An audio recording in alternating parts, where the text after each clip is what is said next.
धनंजय बीच में मत आओ। आरती जी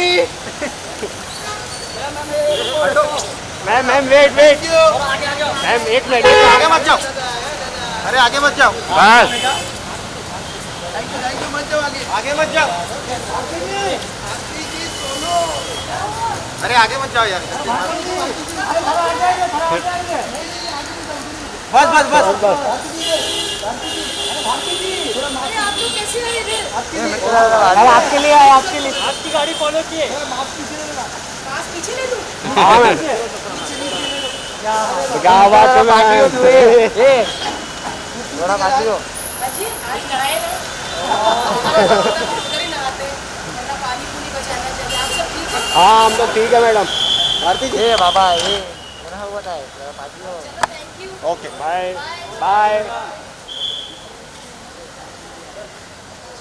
काम कर रहा है छोटा काम कर रहा है आगे पीछे।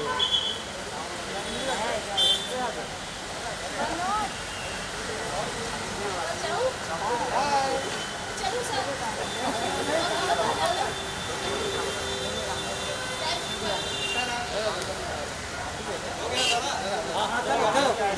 किसी को भी